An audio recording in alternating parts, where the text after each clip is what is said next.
Smoke a little smoke. That's tobacco, actually. For all you.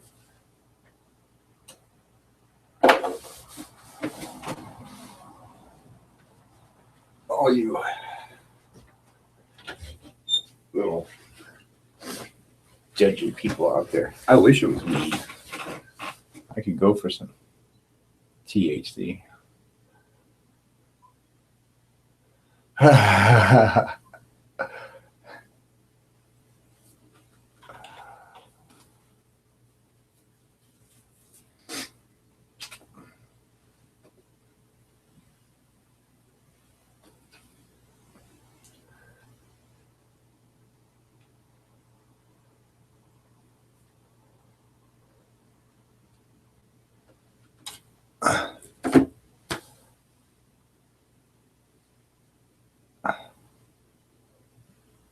Yeah, I just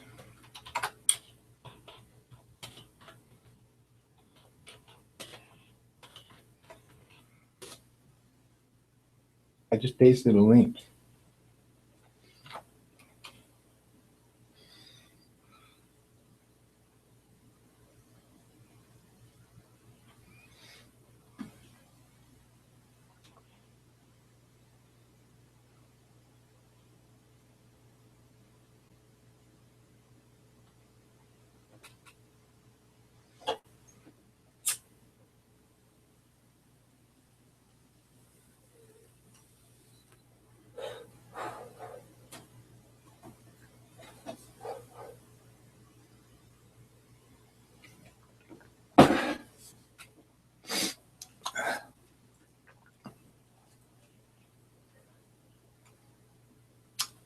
I should be doing this from Ted's channel or something.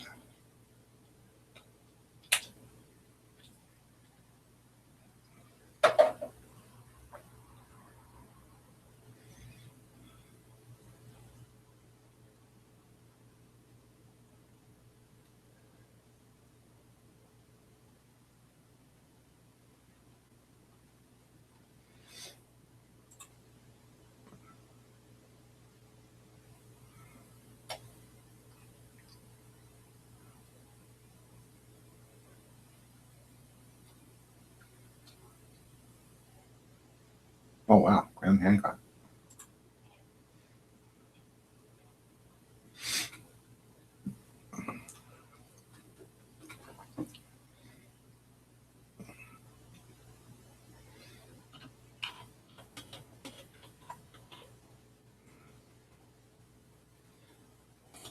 Got a link?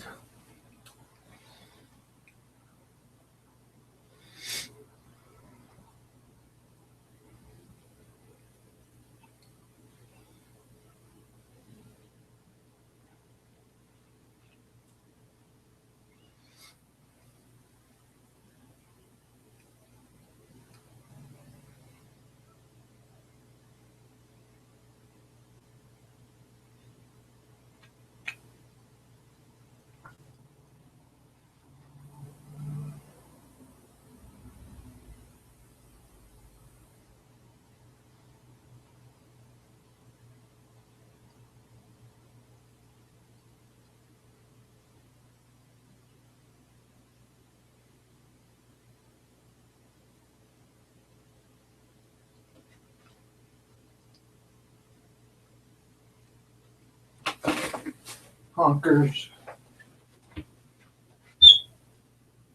Oh, buddy.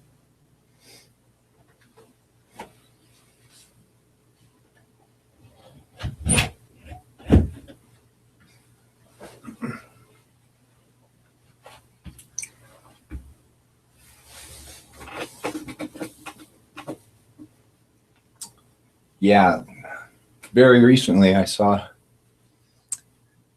red lights just suspended in the sky, high above the Sandias.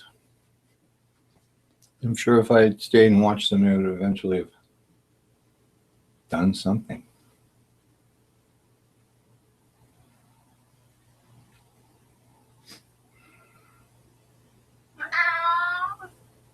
What's up, buddy?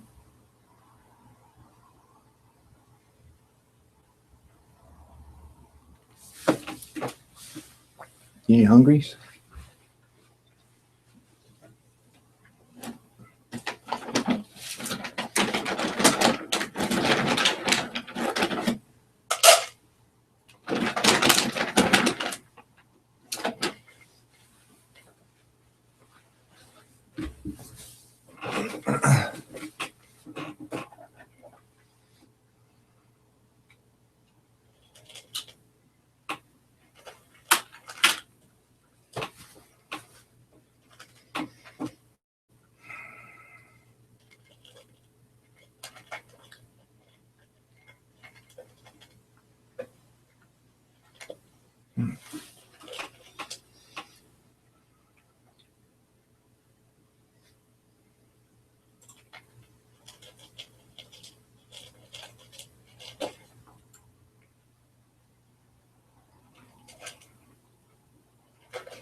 Pear bonsai.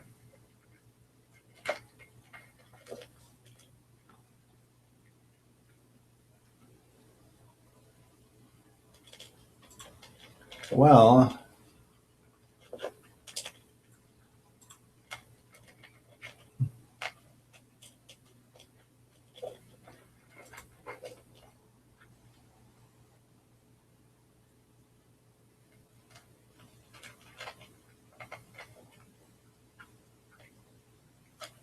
brains. Brains.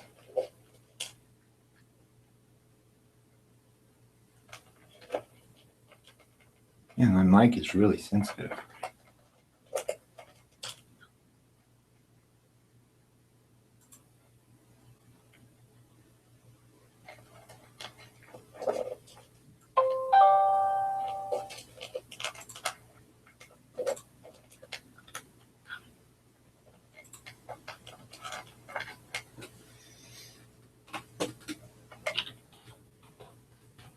Great. Here's a friend joining named Nick. Are you going to join me or am I going to join you?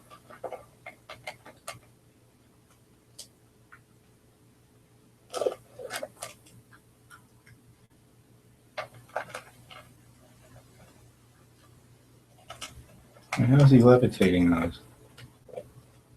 Is there a magnet in the substrate there?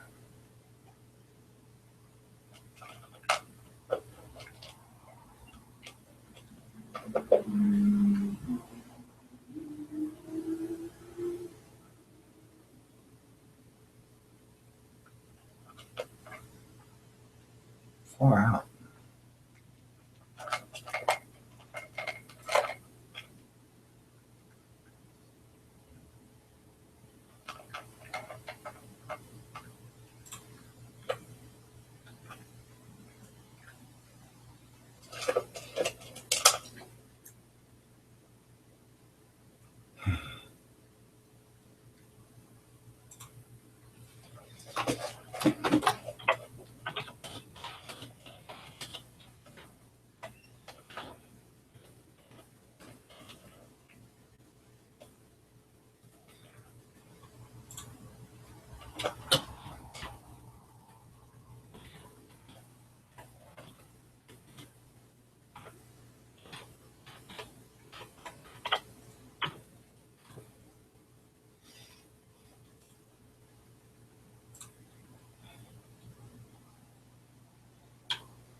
I'm trying to make friends outside of Facebook while I'm applying the same principles.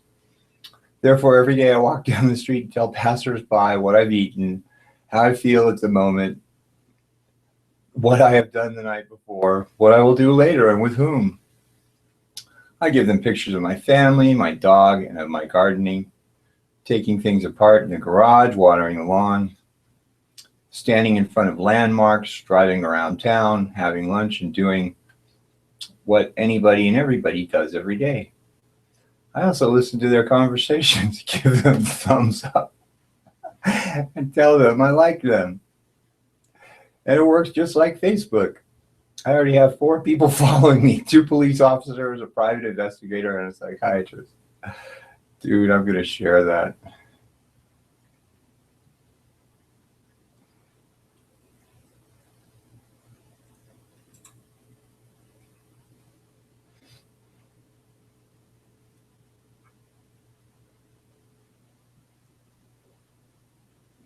Well, guys, come on.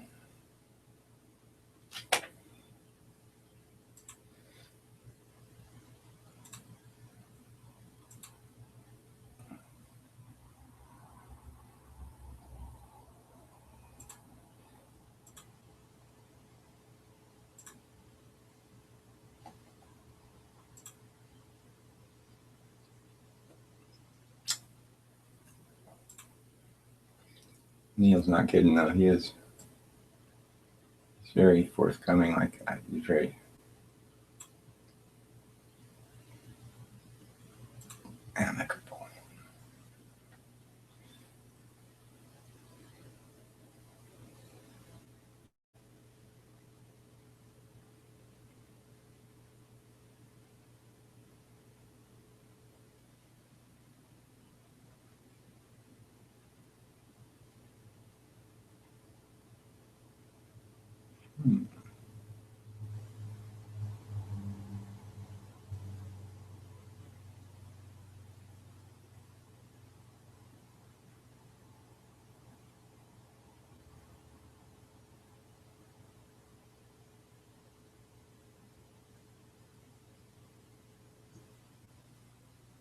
Oh, I think there's somebody coming on.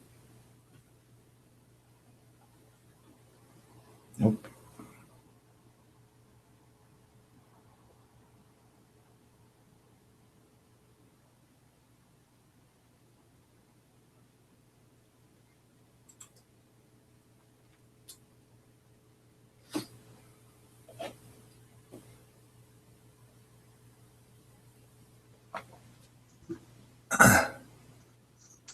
There they are. Nope.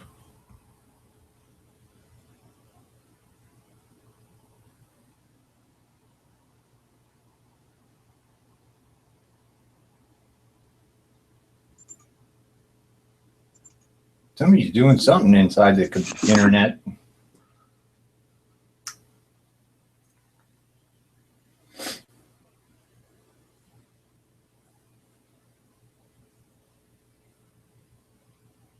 Reveal yourself.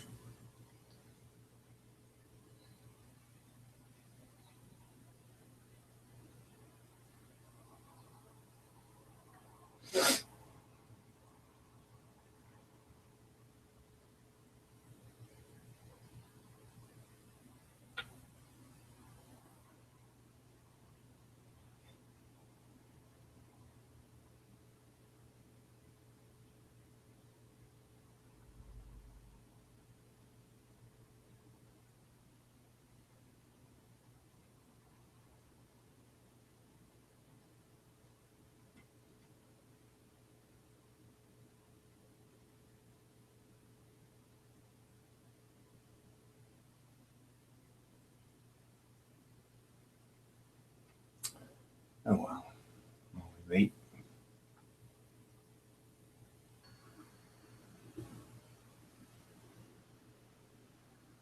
Hello. Hello. Neil? No. Yes. No. Hi, How's is there no Frank? picture there? No, you're not in the call from my little window. Oh, there you are. Never mind.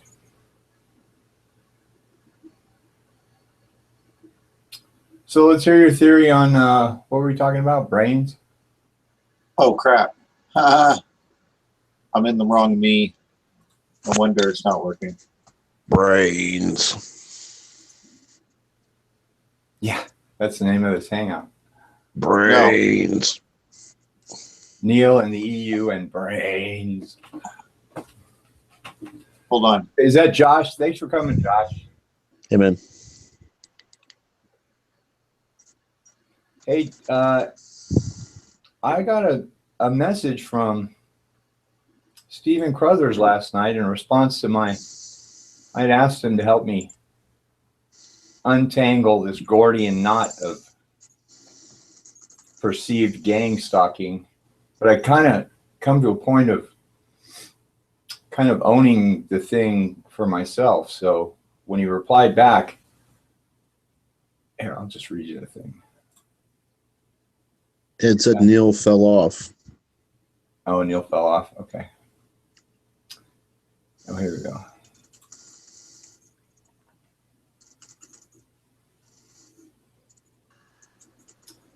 So I thought it would be fun.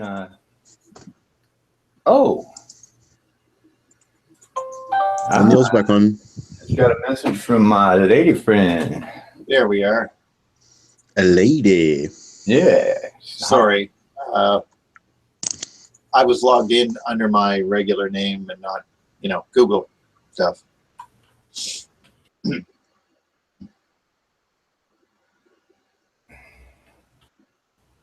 I don't want You're to logged in under your Einstein picture one. Yeah, I was logged in under my Einstein picture one, which is me. Right. But this one is my fake me. This is your old you? What's Up. No, this is my new me. You changed What's Up? No, Oh. I just made me. Oh my fucking god! Anyway, this is you're just on Watts. This is the thing for the show with the stuff and the stuff. Yes. Well, I don't know what happened with Stephen Crothers yesterday. Let me hang on. Hanging. No, go ahead.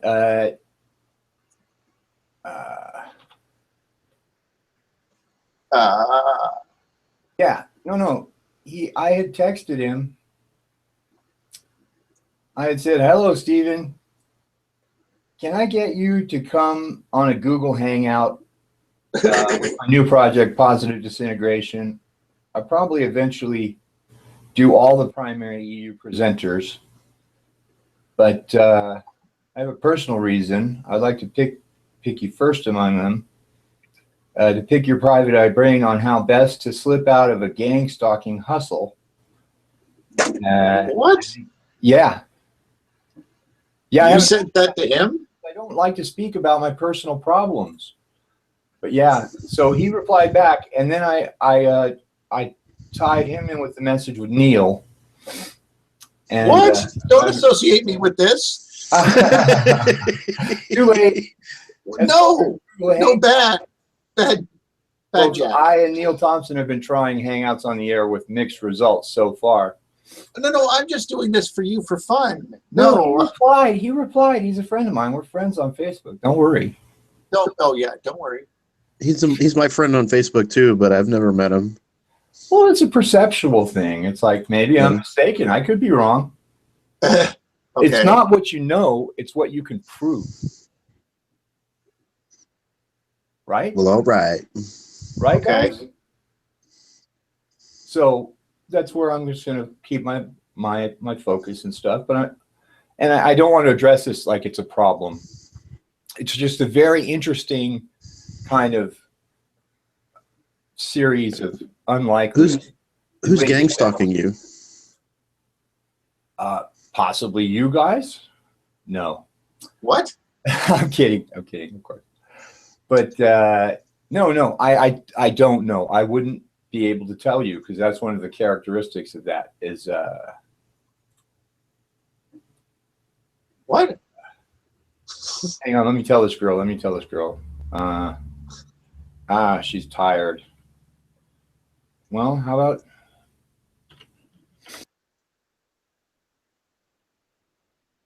Josh? Yes, sir. Did the Twilight Zone music just play for you? A little bit, but I know this stuff happens. It's documented, but yeah, there you go. Okay. As long as we're on the same page.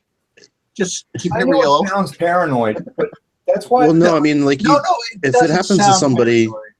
It's look, if it Sorry. really is happening, like, you probably would drop out of. If it was me, I would just totally drop out of society and go to another country and disappear and like sort of be on the lam or something, like just hide out. You know, that is, I've received that message to go to another country. Well, I mean, I've had times when I can tell somebody's poking around on my computers. I mean, I've been playing with computers since Tandy 1000, right? Yeah.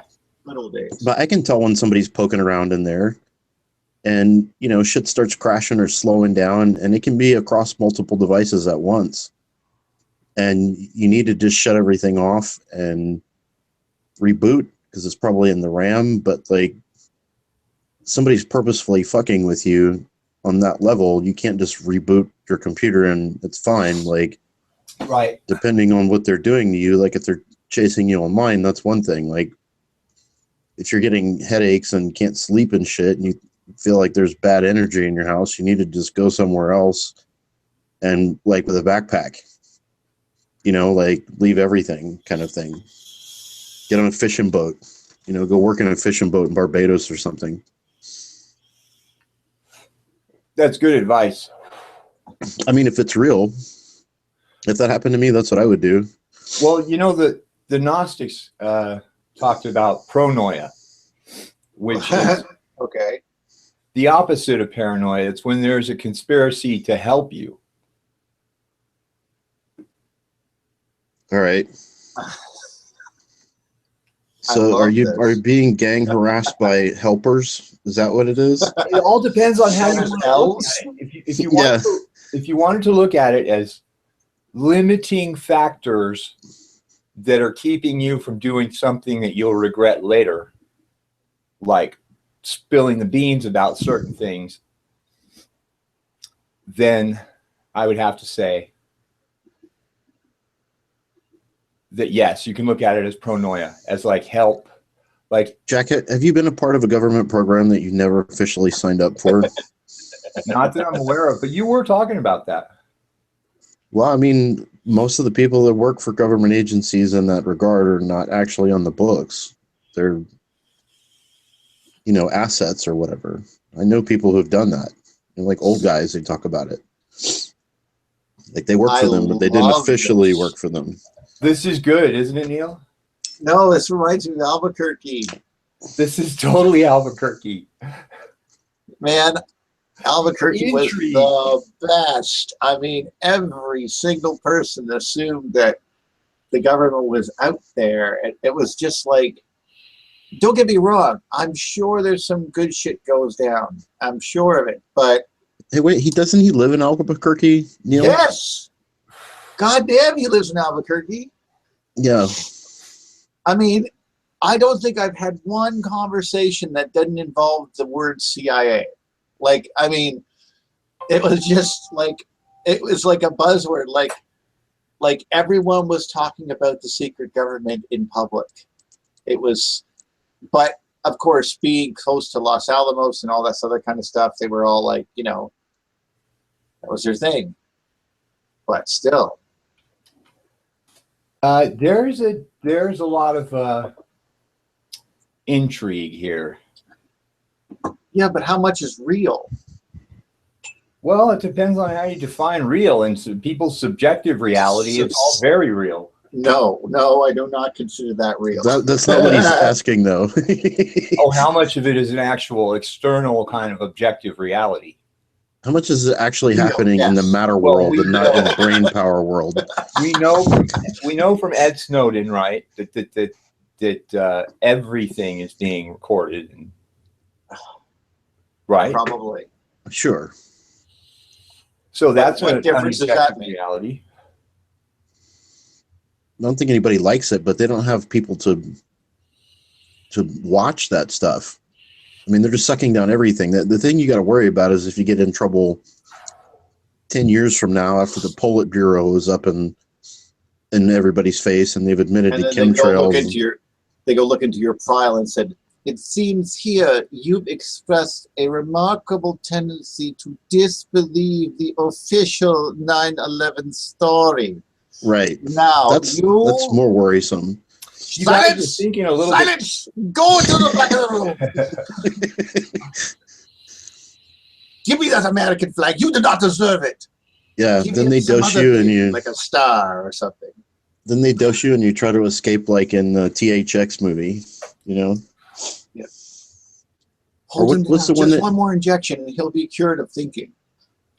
What's the one that you sent, Beyond the Black Rainbow? Oh my Neil? God, that's so great. Dude, I watched the trailer for it, and that thing is. I mean, it looks like it would be my kind of movie, but I was reading the comments, and the people were like, "Yeah, this guy he watched it, and as soon as it was over, he took it out of the DVD player and busted it into a million pieces because he said it was a mind virus that he didn't want anybody else to be subjected to." Okay, the only movie that I found that was remotely close to that, and not really, because it's even deeper, was Eraserhead.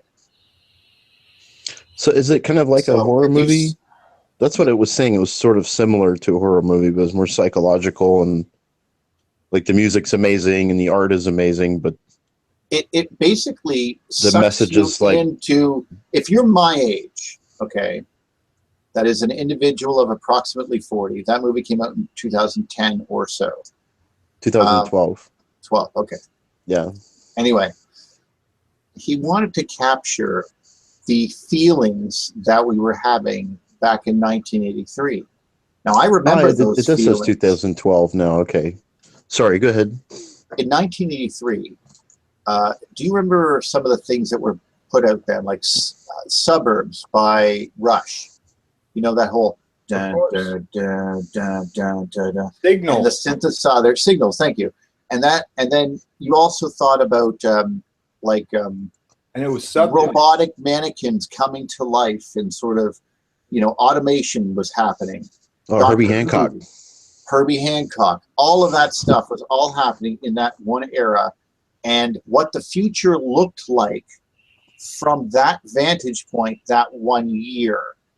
And that is exactly what that movie is. Is like okay. all of the horror that you envisioned in 1983, basically put into one movie. But it is a horror movie.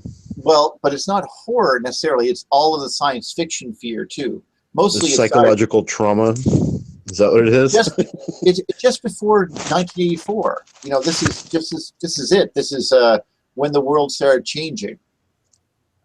Type of feeling. This is the synthesizer started happening. Sony, like all the buttons are square on all the things, and you push them with that Sony-esque push, and all the things slide out because they, like the tape deck opens perfectly. That kind of world. All right.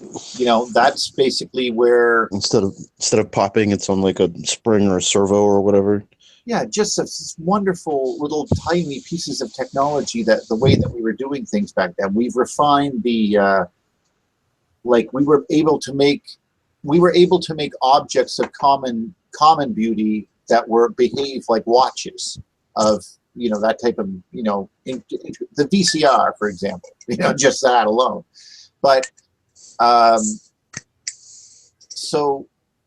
but it also involves that twisting into things like the Illuminati, and there's visions and changing of oneself, a lot of color imagery, a lot of psychological imagery, the power within one's own mind, the fears of control, what is control, all of those things expressed. Who are you really taking orders from? It's all in there in a very, for very few words, it's a very deep movie. Okay. But I don't recommend you watch it in anything except for a full-blown fucking acid trip or mushroom experience. Just go to town. Talking about Eraserhead? That alone, oh my God, I'm the only guy, I think, who ever was able to tell a person what Eraserhead was about. I think you may be. Because it took me a while to figure it Tell out. us again. What was it about? No, I never told anyone except for this one guy. Tell us now. The trouble is I told him just after I was stoned. So let me tell you, and this was years ago. Eraserhead is a movie about consumption and the way that we are, like, we're eating ourselves. It's like self-cannibalism, and it involves the logic of going back to like pushing the boundaries of what is considered acceptable. Oh my God, I have to watch it again. I don't want to say that because I have to watch it again. Oh my God, no. No, you don't understand. I've only watched it twice, and both times it hurt me greatly. I don't want to go watch it again. No, I dig that. Actually, there's some movies that I don't know. Me and my friend, when I was living in Uruguay, this guy from Holland, we'd sit around and smoke up and watch Transformers, like the original ones, and just be like, look at what mind control this shit is. You know, as adults who were stoned, we had it all figured out. It's so totally true, but I never would have seen that as a child. Look at G.I. Joe. Wait, let's get back to this Ouroboros motif in Eraserhead. Okay. Would you say that that's a similar, that's an analogous kind of, or a simile to what you're saying in a sort of way? Yes, I would say that. Basically, all of the scenes I remember is what's really cool when the old lady started screaming at the dinner table after they punctured the meat and it started bleeding, and that really freaked me out to the nth degree. I was actually not capable of dealing with that scene. I was like, what the fuck is going on? And people were acting so calm while this lady screamed. I thought that was revealing. That was like an inward scream. Like, she knows, but she can't say. And they're trying to actually have a family in this genetically fucked up world, which they caused themselves.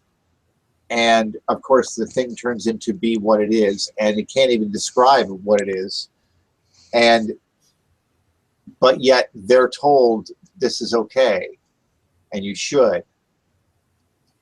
I think it might have been along the lines of what Gurdjieff in Beelzebub's Tales to his grandson called the trogo-auto-egocratic process, which is like Greek words put together to mean that chewing is eating itself, rule of self-consumption, law of self-consumption. Do you guys ever watch this show called, there's a documentary called Future Shock? Well, yeah. Well, yeah. School. And you watched that in school? What, did you go to film school or something? No. Future Shock. That's the Canadian dude wrote that whole series, and we get the. I mean, it's put in this whole. I forget. Everybody in the rest of the world gets better educated than the United States people. I have to find these things on my own. Well, it comes right after Future Shock. His whole thing basically stems from Marshall McLuhan's work, where he said the global village. This is like 1955, 1960s, where we were leaving the book world and entering into the television medium, and the world became a lot smaller. And then he coined the term global village. Right after, of course, the whole medium is a message, how certain mediums reflect a different way of thinking, period. Not just the message that's transmitted on them becomes better. They give themselves to different mediums, give themselves to a different type of mentality just by being them. Same thing with right now. Different flow of consciousness, different ideas, different concepts. Me and you and Jack are all quite capable of dealing with multiple things on multiple screens, and that's the way we think that's cool. And we think that we didn't have a problem with that because we can get up and we can leave and go wherever. we had came back. But now we have an entire generation who do never leave their screens. Their screens are with them 24 hours a day, and we're mocking them. And I don't think that's right. I think that we are completely made this world that they're now living in. And the medium is now the message. Now, what kind of brain becomes that works in that medium? If you work in a medium of conversation and written form and artwork, then your brain has to do a lot of the processing itself. Poor brains are not really appreciated very much or tolerated because, for fuck's sakes, learn something. If you can't figure it out, for fuck's sakes, the rest of us have to keep up. All right? So that's how the whole, all the way up until now, this is the book era, of course. You're moving into the television era. Well, now information could come a different way, and it does not have to be as nuanced like a book, nor read. So illiterate people... But it can transmit way more information at the same time. Sure, if that information is good information. Otherwise, it can be complete bullshit. And it turns a bunch of people into dullards where they don't understand. And as Marshall McLuhan said, the actual words, the bookman finds it all rather vulgar. And it's true. I like to fancy myself somewhat of a book person, but because I like, you know, to get my knowledge through reading. But, yeah, you know, like without the emotive content, I want to rationally read the words on the page and see what I'm being told, like literally see what I'm being told, back it up, look at it again, okay, read that paragraph again, what? You know, and then find sources to back things up and so forth. Anyway, that being said, this goes right back to what you bring into the global village. It was Toffler, I think his name is. Alfred yeah, Toffler. I've heard of him, actually. And Future Shock was basically, he predicted the internet. He predicted classrooms which were taking place virtually. All of these types of things. He said, no, it would be, you would be like you would be in that room, like you would be there. Like there will be a telecommunication will advance to the point where you're actually able to envision yourself, you will be somewhere else. And don't you think this is like the home stretch for turning humans into Eloy and Morlocks, you know, like in the Time Machine? Oh, how Jules Verne of you.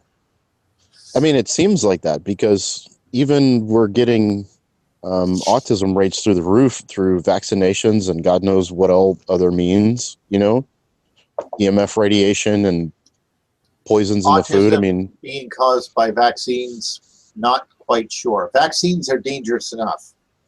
Well, especially I mean, I think developing that bodies. I mean, just don't get me wrong. Yeah. I just meant. Well, something's that's causing why autism. However, that's why I left the spectrum open, because I think as much as autism is a big spectrum of things, which I've heard one lady say that it's a fancy word for brain damage, which maybe I don't disagree with. I don't know. But I mean, at some level, it does seem like they're trying to purposefully evolve us, you know, through like these sorts of mechanisms where like autistic people are much smarter about certain kinds of things, but like very much dumber about other sorts of things. So like super specialization, you can take these people now and just have them program all day long because they just can't deal with human beings and programming or whatever their little skill thing is. They can just do that and they're happy, you know? I don't know. Kind of looks that way to me, you know? You guys I actually don't know. Now that you've made me think about it,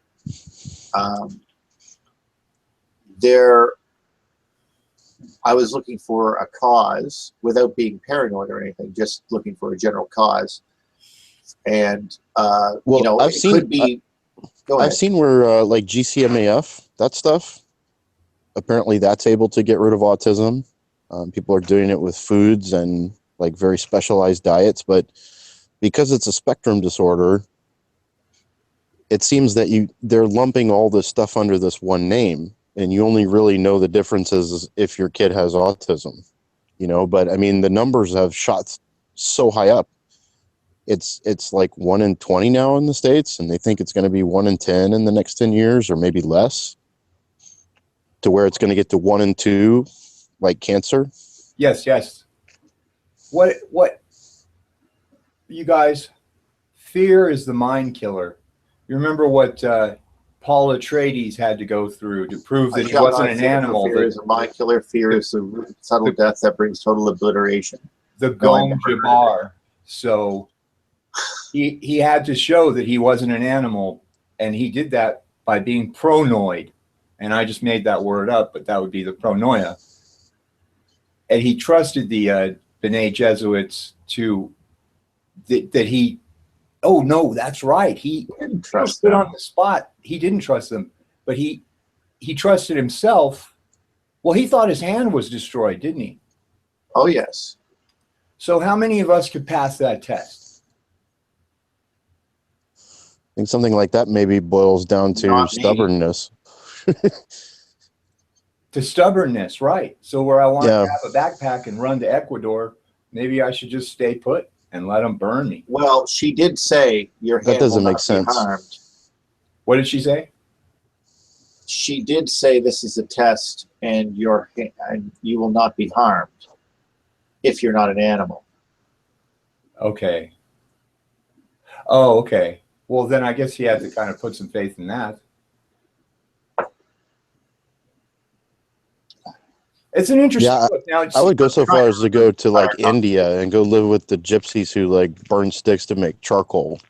Like I go that far off the map. You may be right. You may be right. And I don't think you have to go that far, but. And you know, yeah, but I mean, you might find yourself in that way too. You've got to take a leap. Because there's you might find yourself doing that too. You know, like they can't aim those brain scrambler things at you if you're on a boat in the middle of the Pacific Ocean most of the time. You know. Seriously, dude, is this like really real? Well, I mean, listen, there's people that have won cases against the CIA with big money, where they've been programmed, where they've been harassed. I mean, I've read up on that tech. It's not even new tech. It's pretty old. It comes from Jose Delgado's work. I mean, I do know about hypersonic sound and a few other things that I'm sure that most people just don't microwaves, just low-level microwaves, and through a waveguide, you know. How to burn someone to death with a microwave? Yes. Well, I mean, we put microwaves next to our head with our cell phones. It doesn't burn us; it heats us up. But I mean, if you've read Jose Delgado's book, which was printed in, I think, '68. The first one. I mean, he did all of his work way before then, way before he printed it.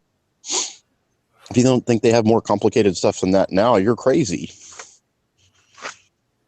And that's public domain information, you know? No, but I'm just wondering. I just don't think many people are. Care, I guess. Well, I don't. Listen, I don't think most anybody you'll ever know will be important enough to be a target for that sort of thing. But I don't know. I know it does happen. I'm not saying Dean Radin says one person achieves sufficient consciousness, they could rule the world. Yeah, but that's somebody's speculation. Yeah. What I'm talking about is what I'm talking about is like, yes, we do have this giant intelligence machine with just billions of dollars behind it and hundreds of thousands of people working in the United States with government, like high-level clearances just here. Yes. You know, doing work inside of here. But, so, I mean, are you important enough to be a target, and why?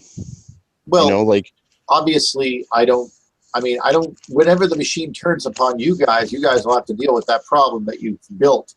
But out here, I don't feel that type of thing. You know, there's certainly not that kind of pressure. I live in a very moderate place. People are pretty moderate. Everything's pretty normal. I can't describe it any other way except for... Well, you don't poke around in the kind of stuff Jack does either. You know, well, I poke around a lot of things, but yeah, maybe I don't know what you poke around in. Don't get me wrong. I mean, love it. Love a good story. I mean, TV shows can get boring, and the only way you can find a good tale to, like, give me a mystery to solve, you know, is to find a good conspiracy online. I mean, seriously. And just finding out the truth is really all in there. Like, when it started, who made it up? Where did they get their inspiration? Where are these slides from? Didn't I see that movie before? Who's that actor? Blah, blah, blah. It's all that same type of stuff. So I find it a good way to keep your mind interested and focused on something, you know, keep yourself thinking and being able to do research on the fly, you know. But I got to also make sure I don't believe all of them too. No, actually, most of the stuff is disinformation anyway. So you have to really pick through there and figure out what's real and what's not. That's the problem with all the conspiracy stuff, is that so much of it is disinformation, you know?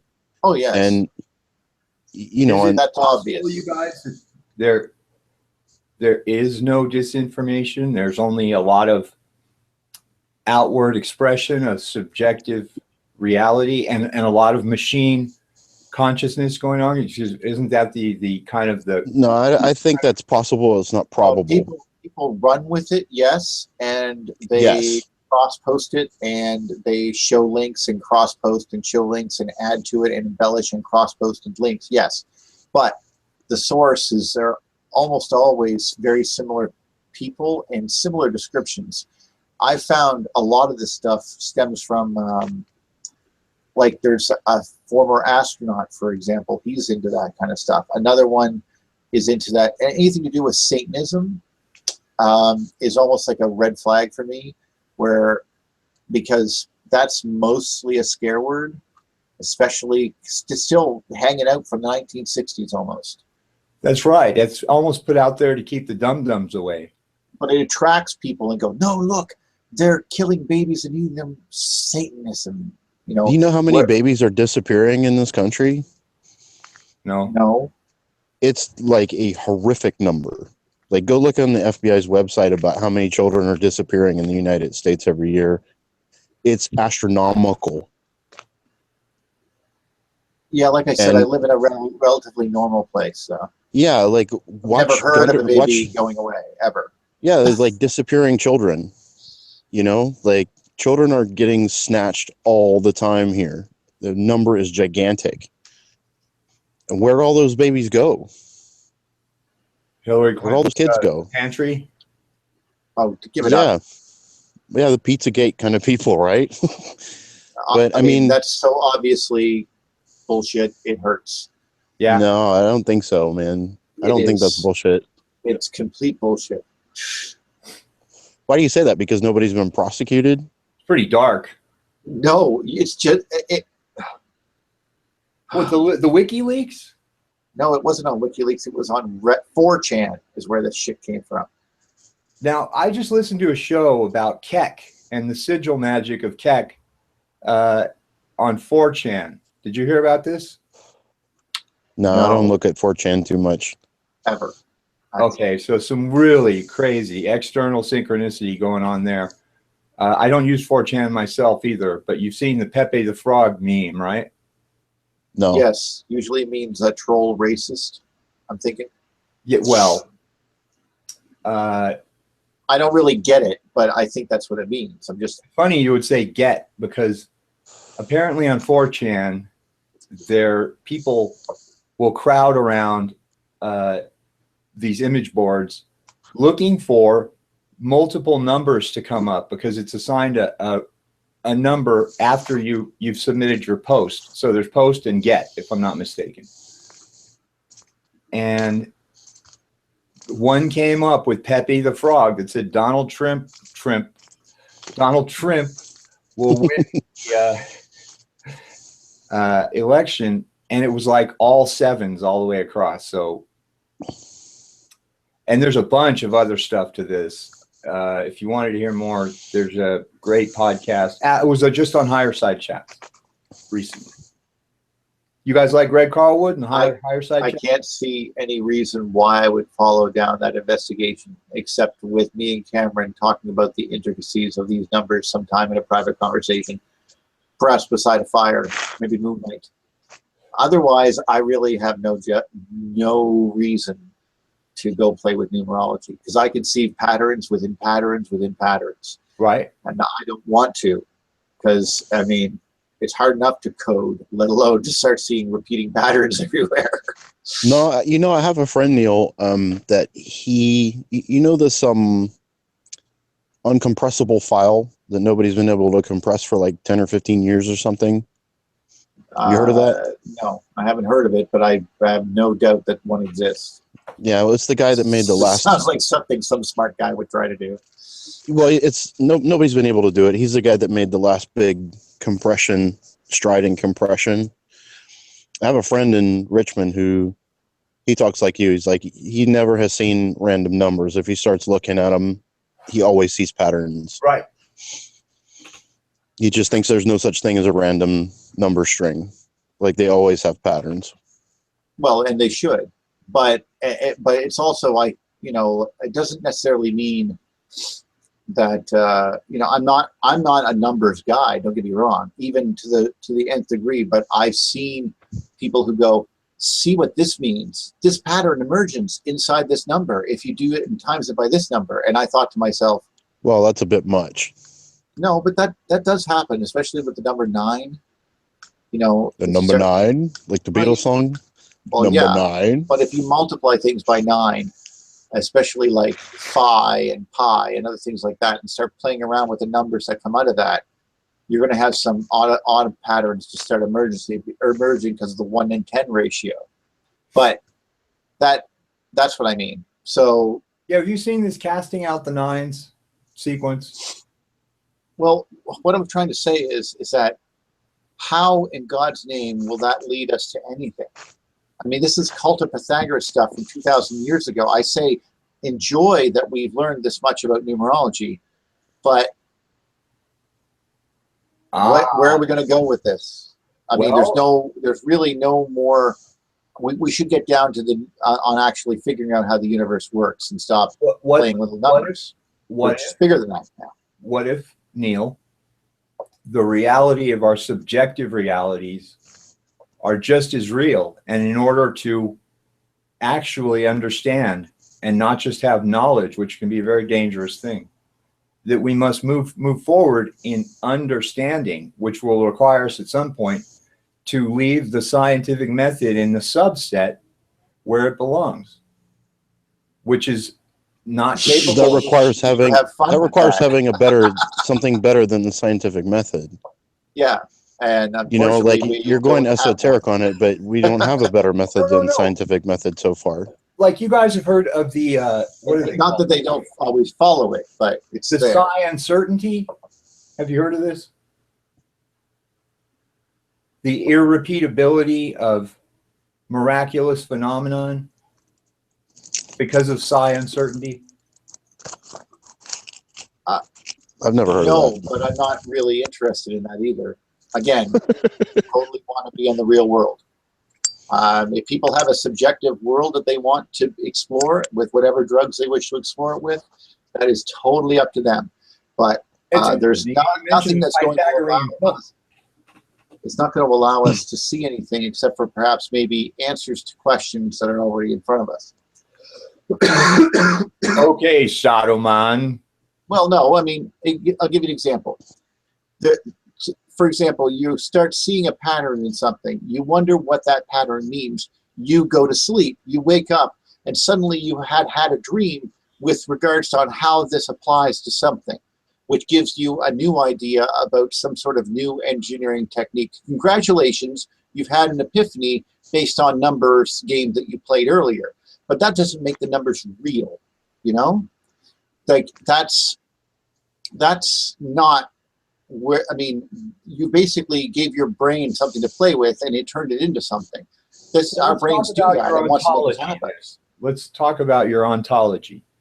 Well, listen, what Neil is talking about is really interesting, actually, because all the crazy mathematician guys, it seems they're split down the middle. Half of them think that math and numbers are the only true language of the universe, and that's the only reality that we have. And the other ones think that we're just playing games with symbols, you know, and it's actually a big fight mathematicians have within their world. Well, there's a lot of rebellion against it because it can lead to a mathematically based universe and other types of things like that, which end up in foibles if we don't understand the actual variables that are actually being employed. This is Right. where things like that come from. It's just a matter of course. I mean, even I've had misconceptions about lots of things until I actually went ahead and did some experiments. You know, you have to actually do it yourself. Like, Well, but you do go and postulate and go ahead and believe in as a certainty an external material reality. no, You don't. no, there's no belief involved.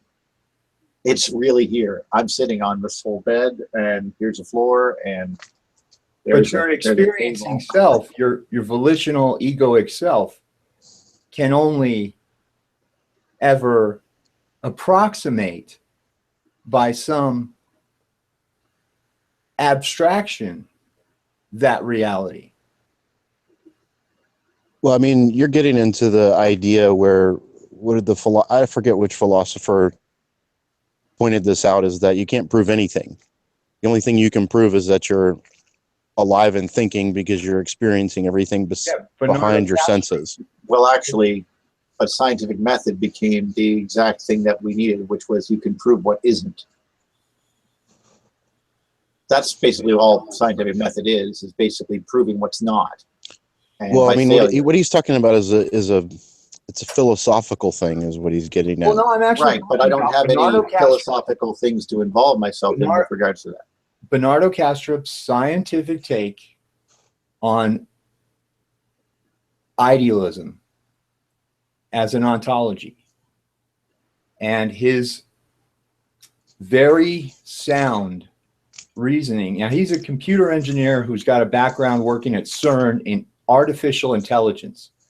Okay. Why are they working on artificial intelligence at CERN? He belongs in the electric universe crowd, I'm telling you, because he will challenge. He's coming from an even deeper perspective than that of Wall and his insistence on a practical, pragmatic reality. And I don't fault Wall, and I don't. What do you mean? How do you the hell? What the fuck did you just say? I'm sorry. You're criticizing Wall for wanting to have an objective reality to work with? Right. That's called I'm science. not criticizing Wall. I'm saying he comes from an ontological perspective. No, that's the perspective you're supposed to fucking have. I mean, well, you're an engineer. You build things. Neil, did you ever play around with gods? Have you ever considered that it might be both or neither? No. No, I haven't. No, this is the world right here. Okay. And you can't pretend to me that it's not real, or say to me fancy words to make me believe that it's not real. Actually, I've heard interviews with Wall where he sounds like he's going in a metaphysical direction with what he's talking about. There has to be some metaphysics anyway. I'm allowed to have it. I'm allowed to have a conversation about metaphysics. And if you want to have a particular subset, like, for example, is this desk made out of something, or is it a field? Now, that's an interesting concept. Is it a field? Yes. Yes, it is. It's a field held together inside the glass molecules because there's a field between each of those positive protons and the glass itself. Even though they're in a lattice structure and locked together, there's still empty space between it. So yes, it is itself a field. A lot, mostly empty space. Really interesting conversation. But all you can really say is that it appears in consciousness. What? No, it appears in front of me. See? It's right there. I just tapped on it. Do you hear? That's your subjective. No, my subjective consciousness is in my head. My actual consciousness, also in my head, is perceiving the actual world, though. No, your brain is in your head, and that's not you. No, my subjective consciousness is the imaginary I that I'm allowed to travel around with and go and imagine different places. Like I want to be on the moon, poof, I'm on the moon. If I want to imagine I'm on Triton, poof, I'm on Triton. If I want to imagine I'm on the Death Star fighting Obi-Wan Kenobi in a big black suit, it's my prerogative because it's my own imagination. Now, that being my subjective consciousness is over there. My real consciousness, however, is sitting here going, look at this fucking desk. In your mind's eye. You know, it's not in my mind's eye, it is in my eyes. It's right here. But Jack has a belief system, obviously, because he's like, that's not you. What are you saying, Jack? You think that we are not inside of our bodies? Or you think that like my brain, I don't call it me. I call it my brain. It's a component. But who is you? Define me. Volitional self. In other words, what if... Define me and tell me where me is. Well, you would be consciousness obfuscated from itself, and you would, to me, appear as the third person image or the second person image. What would it be, guys? If I'm looking at another person and we're, say, alter egos. I mean, you guys have seen Fight Club. Right.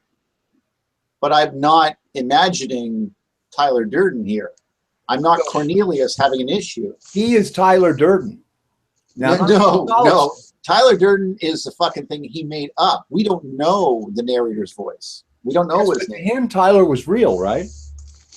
Well, here's the thing. They know that the human brain, and this is important, psychologically, we're capable of an unlimited amount of personalities. And if you think about it, you need all these different personalities just to deal with life and going forward in time. You're always being a different person as time goes on. It's constantly morphing and evolving and changing to deal with your surroundings. So to use that as a base for saying, well, that's not me, then who are you? You're still choosing all these things. You're still the output of the sum of the input, which you output into the world, but you're still making conscious decisions. Things affect you. You know, having an unlimited amount of personalities doesn't mean that they're separated from your body. You know, I mean, it's possible. I'm not saying it's impossible, but like I spent time trying to imagine kind of what Jack is talking about. And I got to this point where Fight Club. It was fantastic. Well, I got to this point where I started imagining that like maybe all this stuff is just material. It's not real because it's fields and we bump into it because it has these properties. But in reality, maybe we're our own little universe and we get to bump into other universes and everything is just smeary all around us. We perceive it as solid and hard. But the truth of the matter is that no matter what sort of way I imagine things that they could be or possibly be, or maybe that's reality, who knows, what difference does it make? I can't like think a log into pieces, you know, okay. Like I can't make myself taller by thinking about it. Maybe it's possible, but it's not happening right now. I would give, that's, I think, somewhat of what I'm talking about too, because I would need to deal with the real world. And yeah, you have to deal with the real world. You can't be in, you can't be in Trippy Land all the time. I mean, this is what Huxley talked about between heaven and hell. I love talking about it, and I would love to go there occasionally, but only What's the name of that? There's some, no, just 1 second. Only if there's some particular new, like for example, someone comes up with a new principle of some sort of quantum mechanics or some interesting aside, they say off the cuff, like, well, you know, if that's like that, doesn't that make the space between molecules sort of like this? And then we can go, whoa, does that imply a multidimensional physics regarding to the nature of reality? Or blah, blah, blah. Or does it actually reinforce the Bohr model of blah, blah, blah, blah, blah? Now, that would be a great conversation because that's metaphysical because we don't know. And it's very interesting indeed. And it's something that we can investigate on the fringe of. But beyond that, where are we going to go? I mean, there's nothing to hinge on to on that. It's something to keep your eye on for later in case that crops up again. Then you might be able to see this anomaly as something, some sort of a pattern, and therefore identify the source and modify your theory to make it more complete. Do you think if you were to dream of a universe that was full of matter, just dead matter, that there would be anything alive in that universe?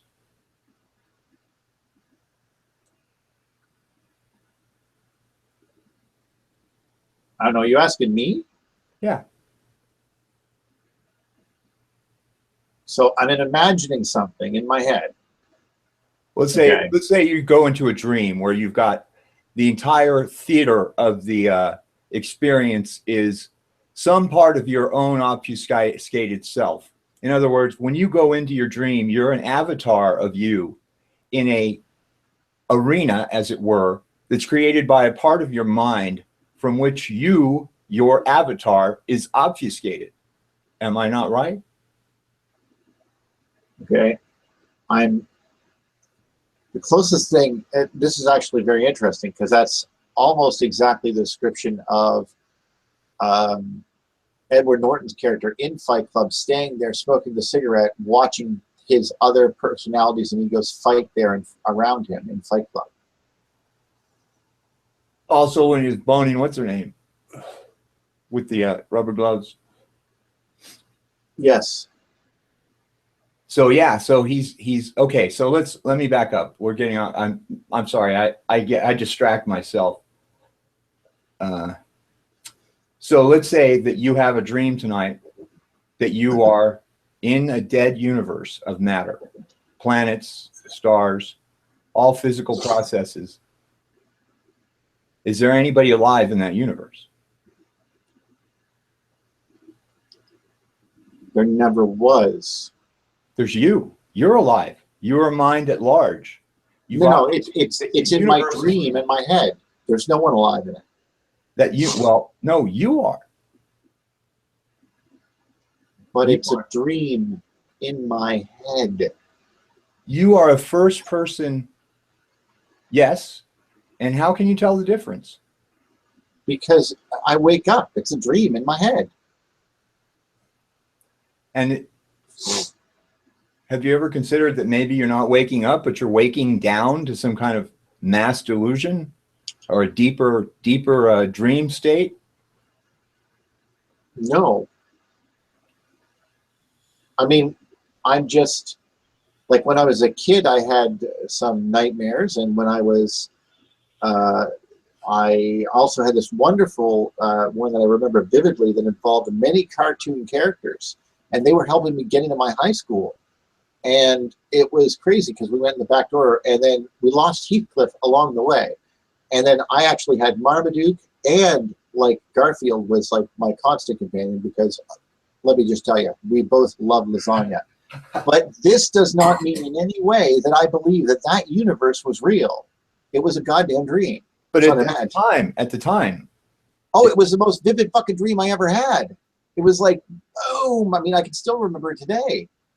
I even remember diving into the water, which I thought was water, but it was actually liquid nitrogen. And this girl came up in front of me and shattered into a million pieces.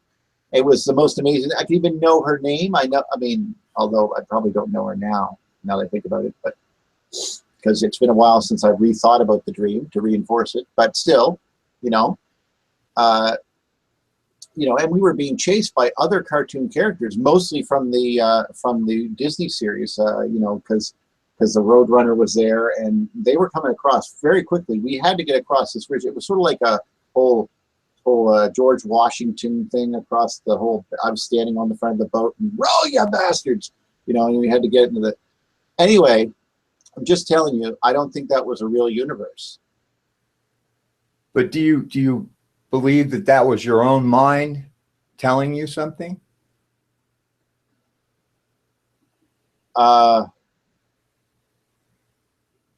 don't know what that was telling me, although I've often tried to figure it out.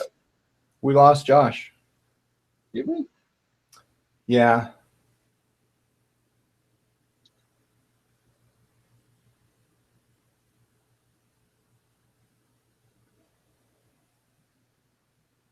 Go on. No, I was it. Okay. So what if when we die, you awake from life as from a dream? Guess I'll find out when I get there. Okay. Well, I Josh, don't. There's no way I could possibly know. So, Josh, do you dream? do androids dream of electric sheep? Yeah, let's ask Josh. He might be an android. Are you an android, Josh? Can you hear us? Uh-oh. Hello? Where's your break? Yeah, give him a second to get on the call. Up, he dropped again.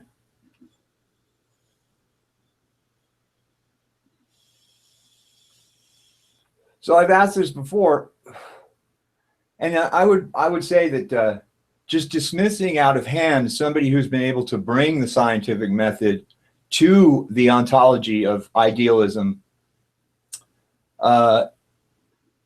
is doing yourself a disservice, because he goes into the medical evidence. His arguments are very, very sound. Sure, maybe I'll explore them sometime, but it really has nothing to do with what I care about, which is the real world. Right. You don't, but wait, you do realize you just said you don't care enough to know the ultimate reality of it, because you'll just find out when you die. Don't you? No, I didn't. I said I'll figure out what. There's no ultimate reality. I'll figure it out before I die. That's the whole point. It's a scientific method to figure it out before you're dead. You don't figure it out after. Otherwise, no one's here has been hearing anything from beyond the grave. Almost everything has been wrong. So. Huh. Hey, sorry guys, my phone died. That's quite all right, sir. Do you have any really intense dream experiences, Josh? Yeah, sometimes. And are you an avatar in a totally of yourself in a world that's created by some obfuscated part of your own mind? I'm suddenly having heavy metal flashbacks. I've had like lucid dreams. Oh, those are my favorites, with machine guns and the zombies. No, just where I almost never have nightmares, right? And if I do, it's because of obviously something straining my life, my psyche in some way, in a bad way. And usually it's like a chase dream, and I've come to realize that kind of dream is a dream, and I don't want to be being chased by something that wants to kill me, and I can just keep getting away from it, but it's just scaring the crap out of me. And the couple of times it's happened, I suddenly just realized I was having a dream, and just the whole construct fell off, like in Matrix style, like everything just fell away. And I decided I wanted to fly, or talk to my super conscience and ask it, like, how does the universe work? I want all the answers right now, like this kind of stuff. And usually I don't know, like the time I was flying, I just sort of flew out of the dream and woke up. So were you able to exercise some kind of fantastic volitional control over the laws of physics? I would say flying would, Yeah, that would qualify. Yeah, that would qualify. Yeah. I've had other dreams where I could fly, like, and it was like a pumping motion I had to do with energy in my body. But the one time I remember having a lucid dream, I couldn't do any of that stuff. It was very mundane. And someone who was a conference attendee, Neil, and I wish I could remember his name, he said that he got so good at lucid dreaming, he couldn't tell which side he was on. Well, I've never been that good. That's Huxley's Heaven and Hell right there. That's the definition of that. Yeah. You don't want to go flying off a bridge when you think you can fly, right? Well, I mean, that's what schizophrenia is like losing so much touch with reality that you're not sure what's real and what's not anymore. No. He just was so good at lucid dreaming that Yeah, exactly. He got so good at it, he couldn't tell which one is real and which one isn't. Same thing. when we're dreaming, do we forget ourselves? I don't know. No, No. I don't seem to forget myself. I'm almost always in my own dream. But you don't say, oh, ha, this is a dream, which is what lucid dreaming is. Sometimes. You do? Sometimes. Usually when sometimes like I know what's going to happen before it happens because I have that feeling a lot in television shows anyway. Like, okay, it's the third act, climax is about to happen, someone's going to betray someone, and it's you. Like it's, that's kind of how things roll in the TV world. But with dreams, you sort of go, let's go down there, and you think to yourself, that's like an obvious trap. We're going to get attacked by zombies later in the evening. I'm positive, and of course we do. Like it's going to happen. But I like the little ones that I didn't get to see. Like just recently, the best dream I had was 2 nights ago, and we were in Arizona, just in a valley going up the side of a mountain, and we took pictures there, and there was a stream and people went swimming. This was on the geology tour, but I was there, and then Cameron runs by me wearing that purple shirt that she was wearing, and she smiles and it keeps running by through a small crowd of people. I step around to the other side, and she's planting flowers in a little house that we have at that particular point. And I thought that was kind of neat. I told her about it, but I could still see her doing it, which is very weird because I tend to vividly remember her. And the house was yellow, and it had like, it looked like a miniature house, almost like I could never even, don't think I would ever be able to fit in there. Like, it was more like the TARDIS size. It was so weird. But there's no room there, so. There's a symbol language going on there that's not words. It's a formative, as in forms. It's your formative mind, your formative dialogue. Yeah, it's a subconscious dialogue that you're not usually able to hear. And when you're dreaming, your brain is filing stuff. That's part of the cycle. I took it as a good thing. There's sounds many like a ways lovely I dream. interpret it. But I had a nasty dream this morning of some kind of bizarre alien creature, and I was trying to shoot it, but it was very it was like a bluish blob, and it was moving across the landscape so quickly. It was almost like it was very sounds like Albuquerque. I don't usually have disturbing dreams, and it wasn't disturbing so much as it was intense. What do you interpret it as? Because I always think that, like, no matter how nonsensical a dream can be, and usually they are, and people try to interpret that as something like really important, I think it's more about, personally, I think it's just more about like your brain is filing and dealing with stuff. And yeah, maybe it was just confronting anxieties in that formative subconscious image memory mind. Yeah, I mean, that's the way that I take it. Like, if I wake up from a disturbing dream, I can usually always figure it out in a little bit of time, and then I'm fine. It's when you can't figure them out so fast, that's when they're disturbing. But if you're under pressure or whatever kind of stress that you're having in life, or something that's bothering you from a long time ago that you didn't deal with yet, or whatever, I think you're right. I think it's like a symbol language that your brain has associated, into that. It's part of the pattern. Like that book that I sent you, the link, the Einstein factor. Like, they talk about this. Like, basically, your brain is dreaming all the time. It's just that when you're conscious, your image streaming that you would have when you close your eyes and go to sleep, you don't really have access to it, but all of your inputs always plugging into the stuff constantly.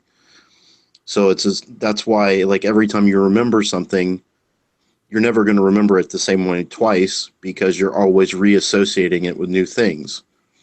Whether you want to or not, there's no such thing as like a hard drive in our brain. It's constantly being rearranged. So how reliable? If you're lucky, Well, you can do some good things, but like I'm Right, pretty well, good with remembering certain things. When I focus on them, I will remember them. But that requires intent. Doesn't come naturally.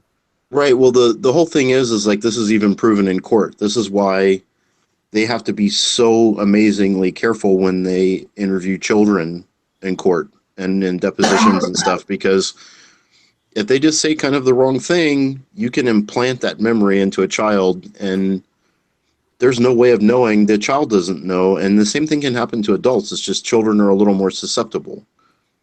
That's that. Well, okay, if there is a machine agency out there, and I don't mean like a corporation, I mean like a agent that isn't conscious, but thinks it's conscious, a la Julian Jaynes. You're losing me here. I don't know what you're talking about. Yeah. Well, isn't that kind of, so far, going into Julian Jaynes, I'm getting the impression that consciousness isn't really required to live a life.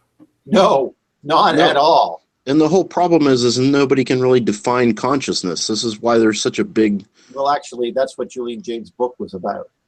Simply Okay. defining what consciousness was. And he determined that consciousness was simply the ability to have an imaginary eye, and subjective consciousness is the imaginary eye that can float around and see things at different places, different times, put themselves in different people's shoes. That alone was, or play, basically. If you can do that, you're subjectively conscious. It's quite clear that there was a time in our history where we were not subjectively conscious. We did not think with metaphors. We thought only literally, and we described things as such. Now that is a big deal, and it seemed to involve schizophrenia to a great extent, how new ideas get put into our quote-unquote subjectively conscious brain. The trouble is that we couldn't ignore them. We were ordered to do them, and that's what made things very odd. When did he say this time period was? Well, the changeover was between the Iliad and the Odyssey, because one book is written in the old way, and the Iliad and the Odyssey is written in our new way of thinking. And Couldn't it just be two different people? Because I mean, I think there's pretty good. This is it's not the people part. It's the actual thinking, the type of thinking that it was, what it's describing, the mental way that they were describing how they thought. And he uses a lot of sources to point this out, that they didn't have an internal monologue like us. Instead of saying things like, I see him over there, they said, I hold him in my eyes. Like, it was just a very weird way of saying things that don't make any sense, that we only say if you had a fractured consciousness, if you had a consciousness that wasn't completely yours. Where today we still have those events where someone will, like, you're about to touch a stove and you're leaning backwards and you're about to touch it, and then suddenly you hear your mother's voice scream at you to not touch the stove. Now, that's because you completely forgot where your hand was going and you're in complete control. But your right brain knew where your hand was going, and it stopped you and it yelled at you, because that's the way it controls you. But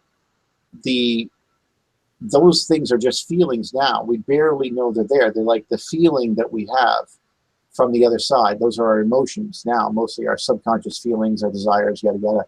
But if you listen back in the past, those feelings were told directly and were personified by people. So Hera came and told me I had to go and fuck this bitch and kill her with a steak knife. That's what I did, because that's what the god told me to do. You know, and that's kind of how they rolled. And it was a very, very weird way of looking at it. So he went through a lot of books when he realized this changeover occurred all around the world at the same time. So before that, we weren't like this, but then suddenly we had Buddhism, Lao Tzu, Confucianism, and of course, Greek philosophy all at the same time. So something happened. Ergo, why it links to the electric universe. And the evidence he's trotted out so far is that the Iliad appears to be written without any kind of what? Volitional interior look at a person's subjective mind? Oh, it's much deeper than that, but that's what it got him started on it. It's a good comparison because it's from the same culture, using the same words, and has a lot of the same actors. Kind of like Blood Meridian by, oh, you guys know who he is, Cormac McCarthy.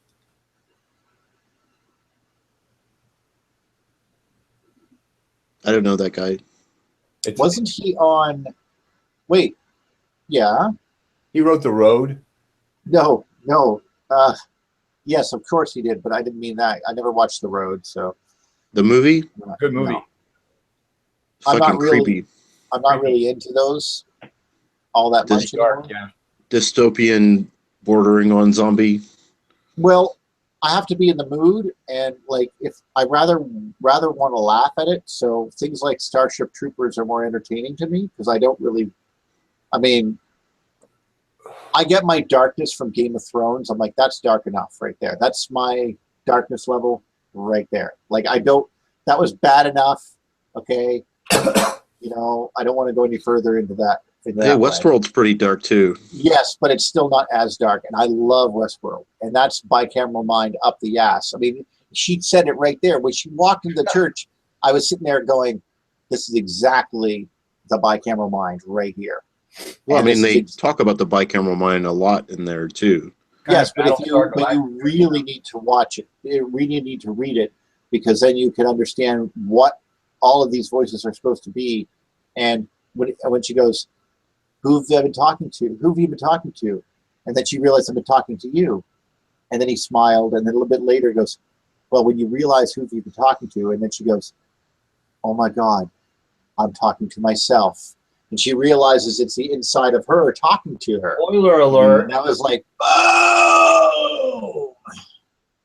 Some of us haven't seen that yet. Well, I've seen it. I couldn't not watch it. It was awesome. Okay, number one, figure out what I'm talking about later. It'll make more sense, but you still I've won't heard get it. about it. Can you compare it to something I have seen, the whole Battlestar Galactica series? It's much more deep into the psychology of what it means to be a Cylon, if that's what you mean. The whole intricacies of how to build a functioning AI, which was based off the bicameral system, which is never explored in the Cylon model. In fact, in Cylon model, the designer of the soul itself, Daniel, is never even brought out. There's a whole lot of very interesting things in that show. So can you see how a doctorate of computer engineering with his entire life spent working on the hard problem of machine intelligence might have something interesting to tell you? Well, I was just reading something about that, like why we'll never get there because the brain's not that kind of software. It's not a hard drive. We'll never work that way. We don't function in that same regard. Yeah, I tend to agree with that too. I mean, even just listen to Noam Chomsky. Why we're not going to get it going? What's that? Syntactic structures. Yeah, it's just we can't even model the brain of a fly. You know, we're nowhere near anything close to that. Like, it's not going to spontaneously happen either. Well, it's a black box problem, isn't it? Even if you have something that acts conscious, there's no way of knowing it's conscious. Well, I mean, you know, every AI programmer I've talked to always tells me the same. Like, you can't have that kind of intelligence because if it's even possible, you're going to have to grow it up like a child, and not in a fast way. It's not going to move faster than a human brain. It's going to move slower than a human brain, no matter how much computing power you think that you have. Tom Campbell would say that's what we are. Sure. Again, completely irrelevant to the problems I have to deal with. Have you guys ever heard of self-observation or self-remembering? What's that about? It's outlined by P.D. Ouspensky, who was a student of Gurdjieff. And it's about None of these names I know. Yeah. being conscious at every moment, and that we can't really, that it takes many years of practice, and there are levels of it. This is obviously your cup of tea, because this is not necessarily my cup of tea. It's nice, but it's not. What you're talking about is, God, I don't want to so say you haven't just heard of it. weird Now- stuff. I don't understand that has. But now you have heard of it. I guess, sure. You agree that according to what you understand, based on your scientific paradigm, in a material world, that a being can have agency. It can be an agent without being conscious. Well, I mean, that yeah, would describe animals. Schizophrenics exist. We're talking Animals exist. Well, what about the agents in the Matrix? What the fuck are you talking about? The Matrix, man. That's a Battlestar television Galactica. show. I'm talking it's a movie. sci-fi. Movie, whatever. I'm talking Yeah. sci-fi. Who gives a shit about them? Well, aren't you the one who shared the thing with me from one of the, I think it was Clark, who said that there's something deeper going on in science fiction? Yeah, the Well- CIA pays for that stuff. Well, That's now what who's you're the talking paranoid about, though. schizophrenic? I mean, there's no Agent Smiths in the really real world. Like, what are you talking about?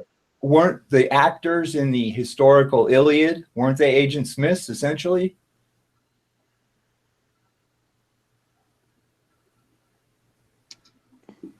You mean, okay, when Agamemnon had a vision and was told by Hera to set sail and all that stuff, you mean those visions?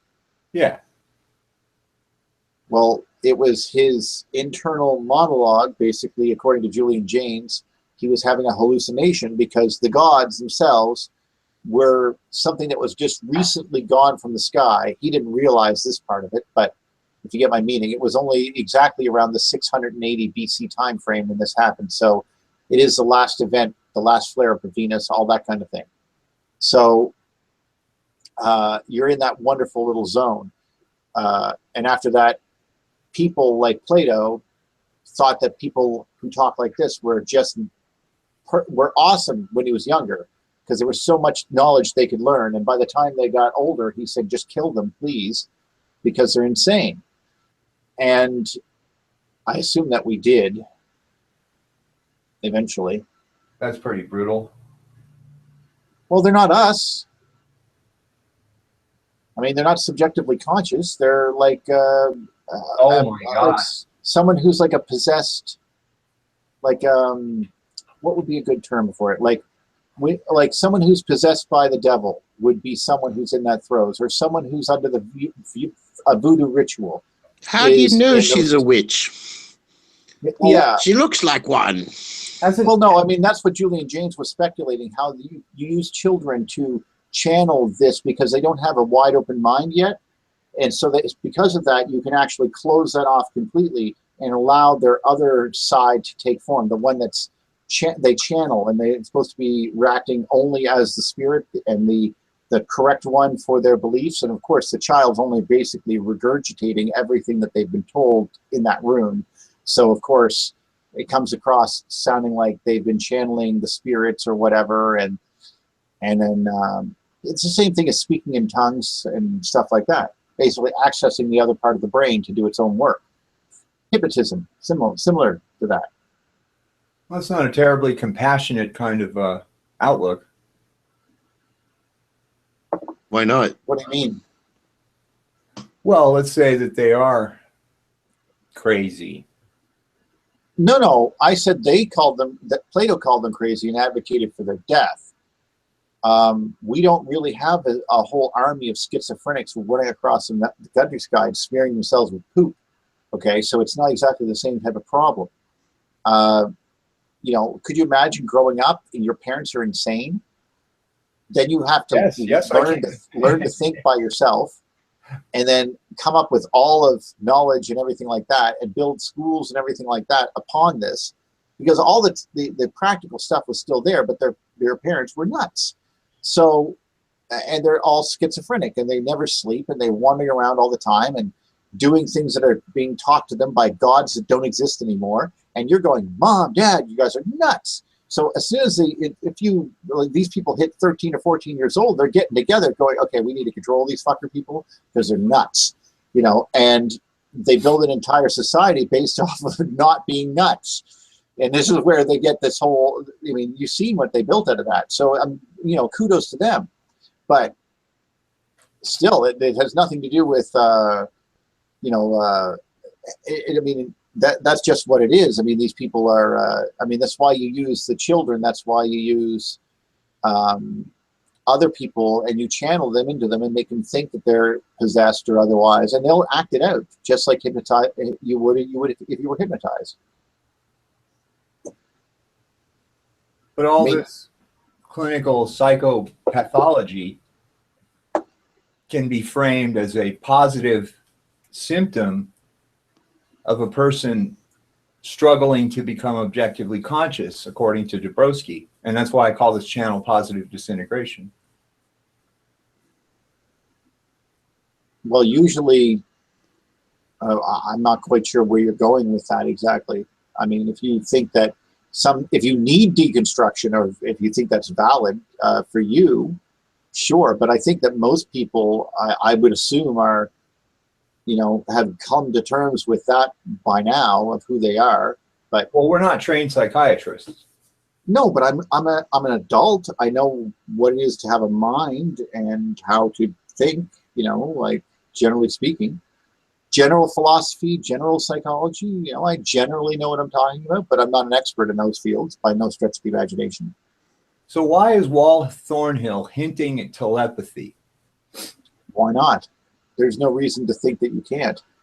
In fact, it's very much part of the process. You can actually have, like, given the fact that we have human bodies in a field, and this field is connected to the field that we are also inhabiting, and both of those fields operate at the same frequency, then the idea of telepathy is suddenly not impossible. Is it improbable? Actually, I don't know. I would have to do more research, because no one's actually tried to experiment what's it like.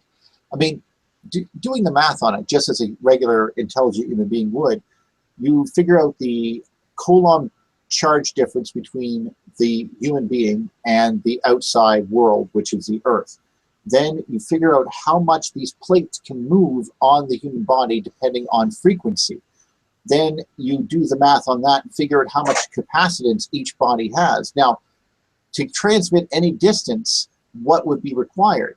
Now, also, if you start increasing the Coulomb charge on each of those plates, basically increasing the charge of the entire planet, what would that do to the formula? Because now you have each frequency move has more charge moving, therefore an amplification of the effect, whatever that effect is, if you get my meaning. Josh? I think you got to plug in scalar waves into here, or longitudinal waves. Scalar waves. Yeah. Yeah. I mean, I think that's the most reasonable place to find that stuff, and that's why I follow, like, Dale Pond or whatever, even though I think that I Edgar Casey...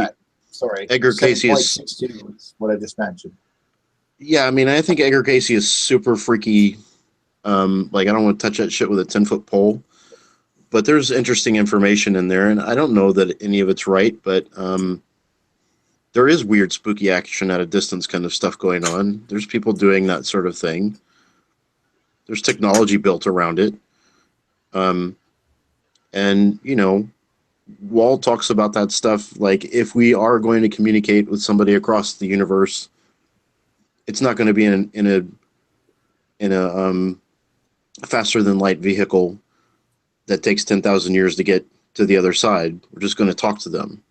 Ed And says the same thing. He calls it the cop. yeah, I mean, we've sort of talked about this in other conversations on your channel, Jack, but what is it exactly? I don't know. I mean, in another conversation, Neil said that he knew when his buddy's drinking liquor. Like, what is that thing exactly? I don't know. Maybe is right? it? That's not telepathy. No, it's not. It's not intuition. It's like your friend is calling you. Yes. Like that's exactly what it is. Like dogs who know when their owners are coming home? Yes, that's exactly what it is. Are you saying they're calling you, or it's intuition, Neil? No, I'm saying that, like, you can infer that it was intuition or whatever, but there is definitely some sort of connection to a lot of people that they can't explain, and as evidence has proved, even Jung tried to tackle this, right? I mean, you guys have read Jung stuff, I'm sure. Yeah, the collective unconscious, which is made up of all those symbols and formative mind. Well, I mean, look, he tried to nail it down to something, but at least he was describing a phenomenon, at the very least, right? This is why I find it weird that people dismiss Sheldrake so readily when I go, well, wait a second. When I look at this guy's credentials, I go, wait, he's a doctor. Like, he's a biology, his field. When he's talking about stuff like this, maybe we should think more about it. And these are things that we all had, these expressions, like we've all experienced something weird with regards to some information we shouldn't know. Now, is this simply a matter of serendipitous cause and effect and correlation, or is it something real? That's where you have to start playing the numbers game. He obviously took it to do that, just that. I think that he's probably going to be vindicated eventually when people look at the data, but well, I mean, not for me to judge. You've heard of the stuff that's going on in Princeton for like 25 years or whatever, right, Neil? The Princeton egg?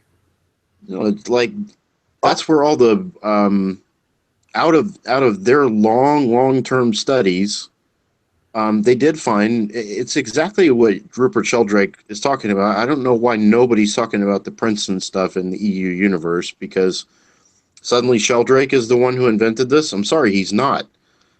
It's just that, where did all those people go? They went into like remote viewing shit for the government. And I've heard these interviews with the people that work for supposedly it got shut down, but the government, instead of shutting it down, they brought these people in as contractors and paid them way more money. I mean, it's not hidden information. I'm not making it up. It's just that. No, I'm pretty sure the government would spend money on anything. Sure, yeah. Yeah, what is it though? Like I don't know what it is. I could speculate. Like I could tell you, I think it's spirit creatures that are helping them out, or maybe we're tapping into something natural. Very, very clear to me. I mean, it doesn't even seem to require any violation of the laws of anything. I mean, this is almost expected. You have a bunch of capacitors that are vibrating and work off of electromagnetic induction, which is part of their brain system and their brain stem and all that stuff.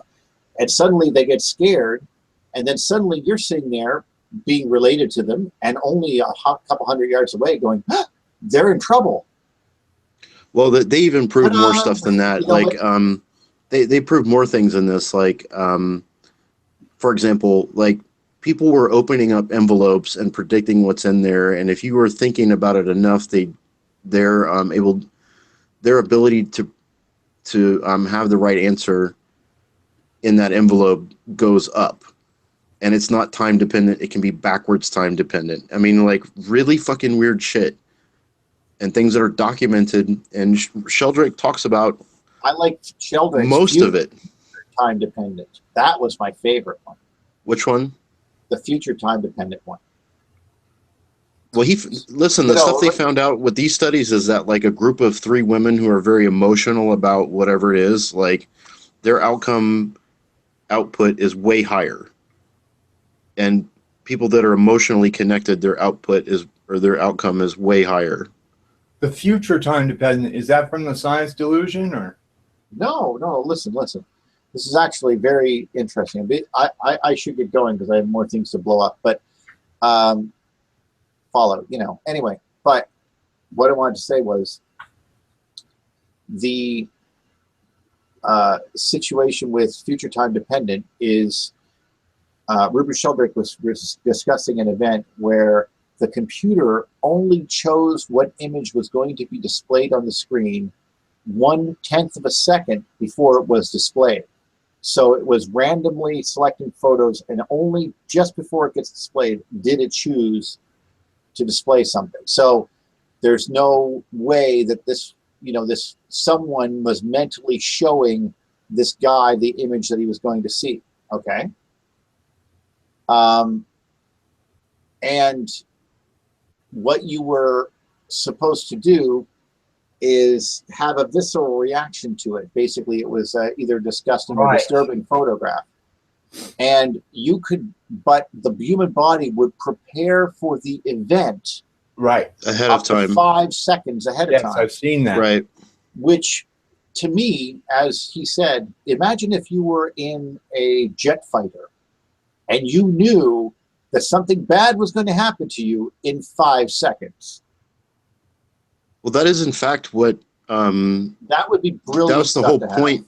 Well, that's the whole point of what they're doing. They're trying to figure out, and I mean, there's a guy. Us not knowing the rules. We don't know the rules of the game, but we're able to figure out that we can start figuring out there is a game.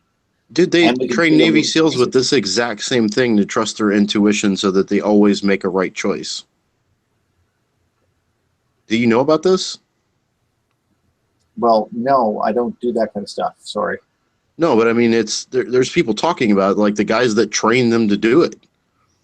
I can't remember this guy's name. Josh, go ahead, tell us about that. I want to just say real quick that I think this went really well. I want to do this again soon with you two. I could maybe bring out Sheldrake's 10 points of the science delusion. We could talk about that or something. I have to find that guy's name. I had him open on a browser window forever because I had his website open. You can listen to his tomorrow in 13 hours. I'm going to be doing a show where someone's actually going to ask me some EU questions. So I was asking a EU question. Where? Asking about consciousness in the EU and why was bullshit, man, and all that. There's nothing here. There's nothing here. You're into the brain stuff. I mean, if that's your thing, that's your thing. It's I only want to deal with the really real world most of the time, anyway. Wow. Well, listen, the studies they did at Princeton, they figured it's the same thing you're talking about, where they rolled the pictures in front of people, and they would have like a body response before it happened, before the picture came. Yeah. But it seems that it's not much more than that. Like if there's some level of telepathy or whatever, it's more like a reflex so that you don't walk off a cliff. Precognition.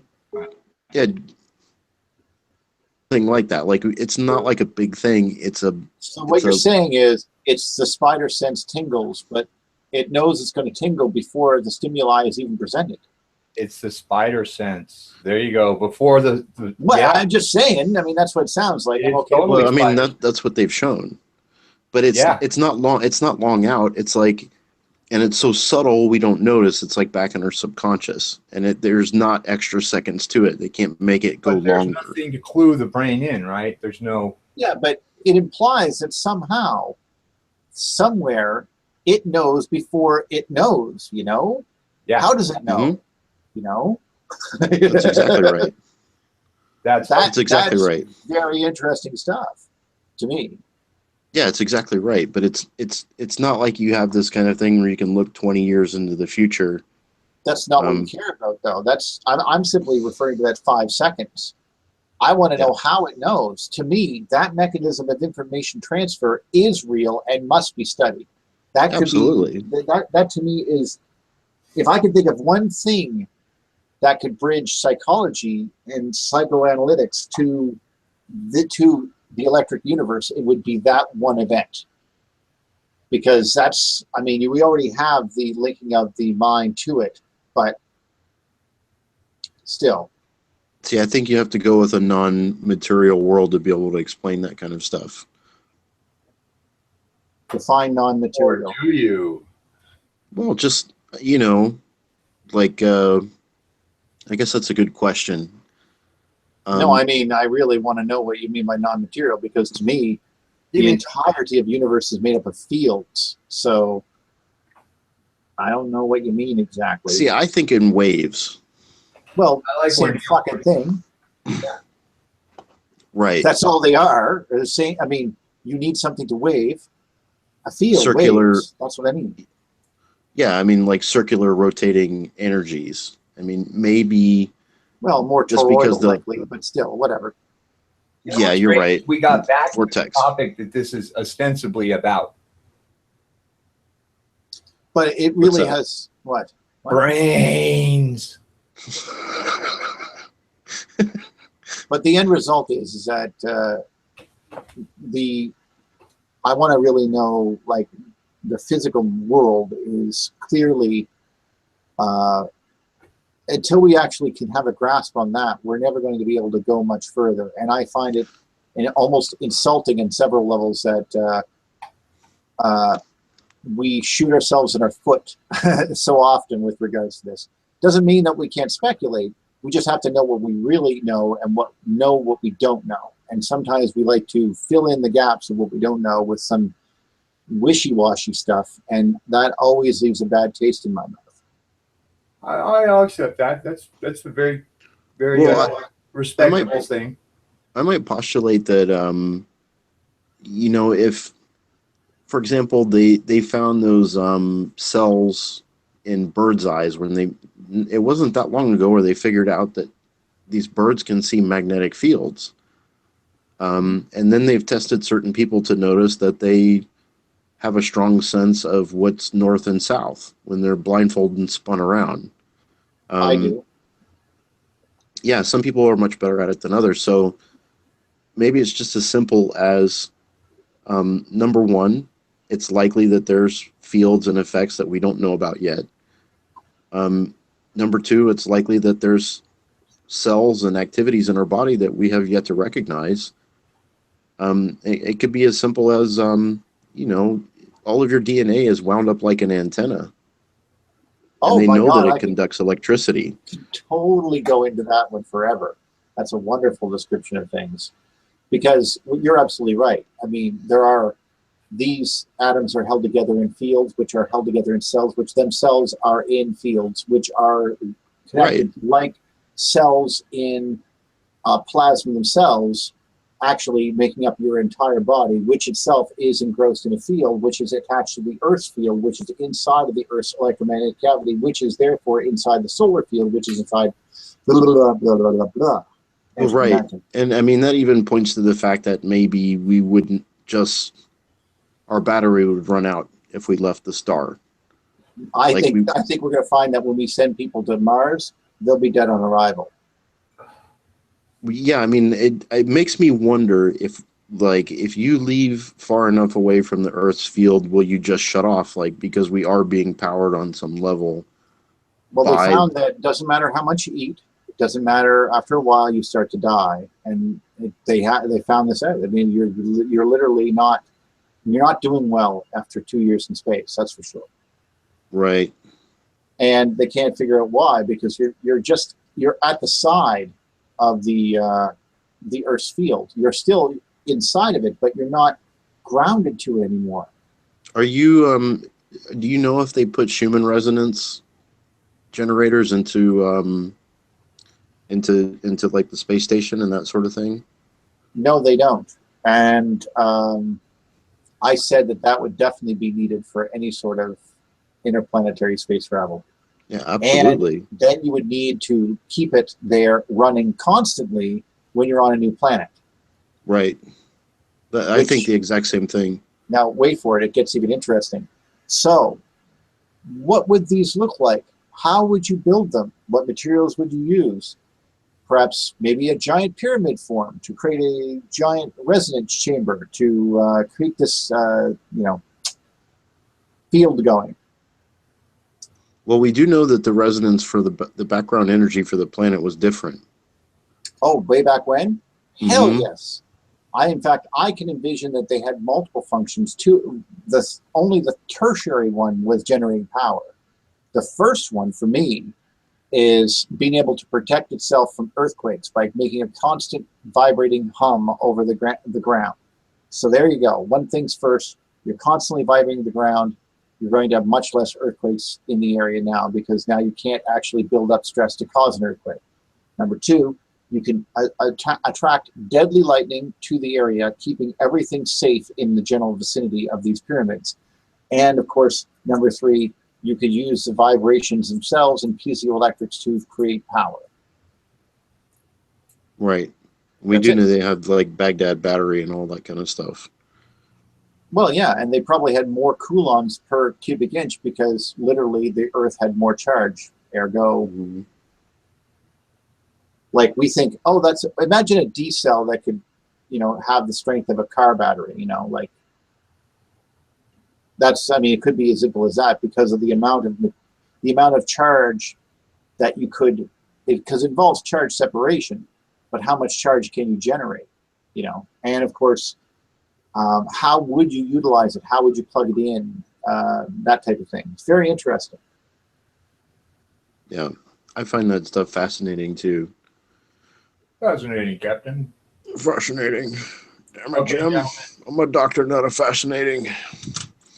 This is good. I'm going to leave this talk up if it's okay with you guys. You can post it if you want. I'm going to go, I guess, right now. And Don't worry, I have 0 followers. No, I'm going to let you both go because I got to go take a dump. Well, that's a nice way to end the conversation. This segue to silence. Speaking of Yes. potty, hey, So, everybody poops, man. Everybody poops. You guys do poop, don't you? No, not at all. No, I don't think. In fact, I believe I've been told that I'm supremely full of shit. So I don't think I. Yeah. I'm not made of Kim Jong-il's love baby, so. Ah! I don't get it. All right, I'm gonna go. Take care, boys. All right, you guys, I'm hanging up now. Ciao. Okay, bye.